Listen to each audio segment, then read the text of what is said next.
don't know why President Trump keeps saying that shit. He needs to say it to my face, Holmes.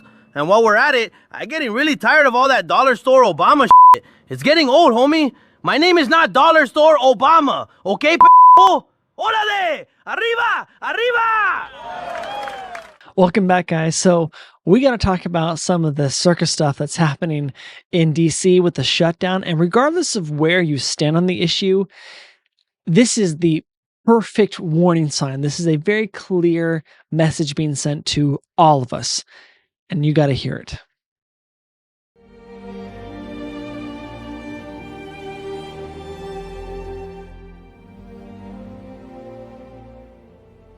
You know what's happening, right? We have the government shutdown that is about to take a pretty nasty turn.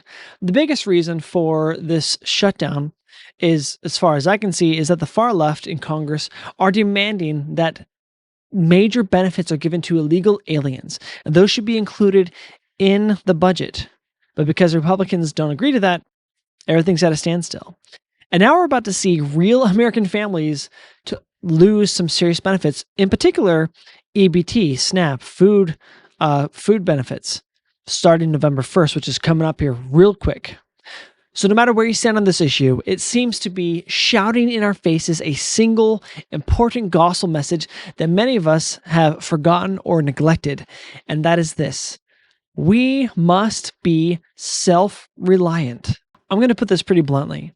When you hook up yourself or your family to the government teat, you're putting your future and your family's future at risk. You're putting yourself at the mercy of politicians, of political schemers in DC. That's going to make you the collateral damage of whatever political scheme, whatever string is going to need to be pulled by politicians to get a certain end done. But we have to understand that this welfare side of things, it's not just temporal. It is spiritual. There's a spiritual cost, not just a temporal cost. And we're going to talk about both in this video. You see, the true purpose of welfare is exactly the opposite of what most programs, welfare programs at every level are doing. Instead of making it easier for people to get back into the saddle and be productive members of society, it typically creates a system of dependence. But let's look at the church's official stance. The church's official handbook of instruction is pretty crystal clear on what assistance is designed to achieve. Listen to this principle. Church assistance is intended to help members develop independence, not dependence. Any assistance given should strengthen members in their efforts to become self-reliant. Did you catch that? Not dependence. The government system is built to create dependence, but the Lord's system, the Lord's preferred method, is to eliminate dependence, eliminate it altogether. When you rely on the government, you are trading your power to be an agent of God for the ability to be a ward of the state. That's not something we can afford spiritually or temporally. God needs all of us to put in as much effort as possible. We have to remember this prophetic warning that we were given about the true price of losing your independence. Listen to what President Marion G. Romney had to say. Man cannot be an agent unto himself if he is not self-reliant. It requires too great a sacrifice of self-respect and political, temporal, and spiritual independence. Did you hear that? Too great a sacrifice. This isn't just about saving money. It's about saving your agency, your independence. This is the Lord's way of saying the state's system of dependence will never make you free. That means that not only is your independence, your freedom, in a temporal sense affected, so is your spiritual. It actually impacts your character just as much as your temporal state of being. This directly relates to character, especially for men who God has designed us to be the providers for our families. This lifestyle of dependency without fighting your way off of it, it is a form of spiritual paralysis. It weakens your ability to provide and protect, and I mean protect against future dangers of a temporal kind. And it goes against the prophetic counsel to be wise and proactive with our finances. Listen to at the time, Bishop Robert D. Hales, before he was an apostle. He gives us a simple and perhaps one of the most powerful advice you can hear about overcoming financial dependency. This is how you escape that poverty cycle and get off the hook. It is amazing to me that so many people work all their lives for the grocer, the landlord, the power company, the automobile salesman, and the bank, and yet think so little of their own efforts that they never pay themselves nothing. That's a key. That is an important key. Pay yourself first. Well, technically second. After you've paid your tithing, you put your money aside for yourself. This is kind of, I guess you could say, it's an anti-Marxist economic principle. Marxists want you to think only that the state can provide, that you need the state to get by. But the gospel says that you must provide, and you must protect yourself by building that storehouse, that savings account. Build it up. And the Lord is not saying that's impossible. He's saying do it, because it is possible. And when you obey, the Lord will help you. Because that's the truth. The Lord will help us. Elder Perry said he seldom does for us what we can do for ourselves. That means we must work.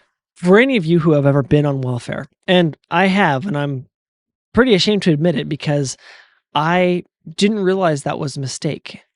I didn't realize that the church really did recommend, at least at the time in this handbook, that when you are facing difficult times and you're doing your best to live within your means, reach out to family for help.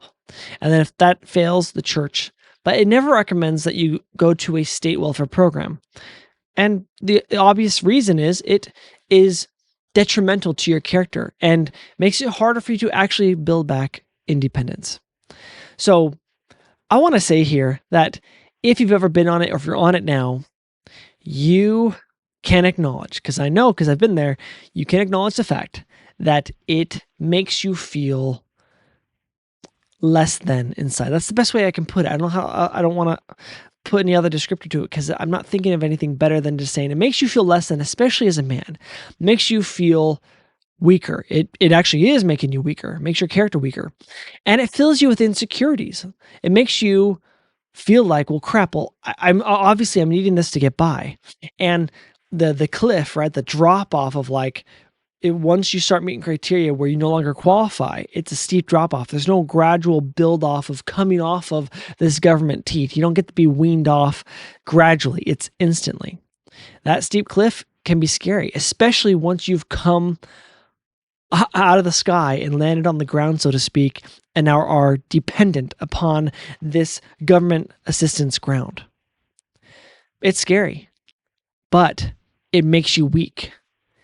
And it makes you think and feel and act in certain ways, vote particular ways, reinterpret scripture or principles in certain ways in order to hide the insecurities within your character.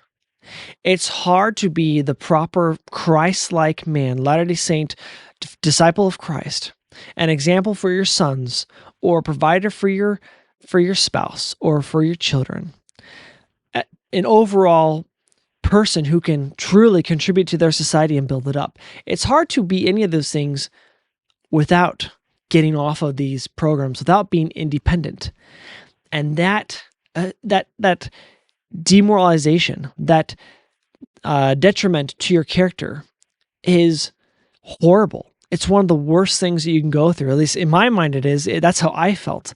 And nothing was more freer to me than coming out of it and just committing to the fact that I'm going to have to go all in and I'm going to say, I'm going to do or die.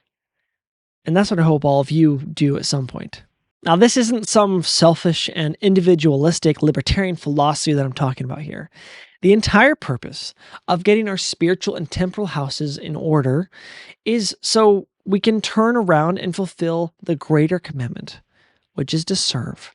If we love our fellow man, we will serve them, right? We will do the things Jesus would do. Go about doing good. Now, the only way we can build Zion, a people of one heart and of one mind, is if we are individually strong. Our personal self-reliance is not the end goal, but it is the major means by which we can truly serve. If you wonder why self-reliance is a commandment, Elder Robert D. Hales, he laid out the fundamental truth about service. It's impossible to help your neighbor if you're unprepared yourself. Listen to what he says. Food for the hungry cannot come from empty shelves. Money to assist the needy cannot come from an empty purse. Spiritual guidance cannot come from the spiritually weak. That is the gospel truth. Our shelves must be full so we have something that we can give.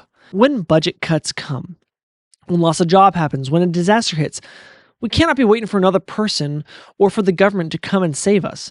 We must be the ones who can take care of ourselves and by the excess, the extra we have gathered around us, give more to our community. Ultimately, we are the ones who need to save our community. And that's true. God ordained the welfare program so his saints can build each other up and build their communities up so they can be contributors. The handbook says, Self-reliance is the ability, commitment, and effort to provide the spiritual and temporal necessities of life for self and family. As members become more self-reliant, they are also better able to serve others. I love how it says it is the commitment to do those things. We got to commit. And when we are self-reliant, we are no longer a burden. We can become a resource. Wouldn't you like to be a resource? We become a blessing to our neighborhood. We will be able to build the true Zion where we have the food and the spiritual strength and the compassion required to serve our neighbor. So you might be thinking, okay, great, Alex, but the EBT is being cut off. People are going to need food, right? Because they're not currently living in a state of independence. So big whoopity-doo. What are you going to do about it? There's a lot we can do about it. And a lot of people are already doing a ton about this. I know that in my own community, the food pantry here, people are flooding it with donations. They are trying to help these people who are going to be cut off and need help. And I hope that this is a wake-up call to all those who are on these programs to do something about their situation. But we should be full of compassion and contribute. We're not here to slap people in the face and say, get off your butt, you bum, or judge people or say things about them negatively. What we ought to do in this situation, what people are already doing, is donating, giving. As a community, they're supporting each other. Isn't that a better way of doing it? Isn't that the Zion-like, the God-like way of taking care of each other? Not some government where things are mismanaged, money is wasted, and people become dependent, but rather we are neighbors helping each other, seeing the individual and being there for each other. This is exactly why, actually, I'm going to say something here that probably will tick a lot of people off about socialism. This is exactly why socialist programs are often totally anti-gospel and they're bad for the soul, because really people who do this, what they're advocating for is to, instead of help the individuals around them themselves, is to volunteer everyone else to take care of the other people they won't make time for by taking money from them and creating programs where someone else can just have the job of doing that for them by taking everyone else's money to accomplish it. That doesn't build a community. That doesn't build connection.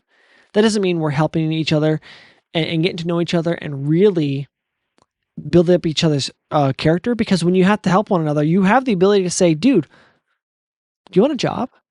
Or I think you could do a little bit better here. Let me help you out. Let's be friends. Let's build each other up. Let's have a relationship in which we learn and love and serve one another. But that doesn't really happen when we're all focused on using programs to take care of all these people who are struggling. So I guess just say we have no other choice but to let this disaster, this budget betrayal, just be a slap in the face to all of us that we actually need. A wake-up call. Don't be a casualty of political games. The truth is, not just Latter-day Saints, but Americans as a whole, people as a whole, everywhere, they don't need to be a casualty of political games or a character casualty, spiritual casualty from welfare programs. We have this incredible promise and a commandment, which is that if ye are prepared, ye shall not fear.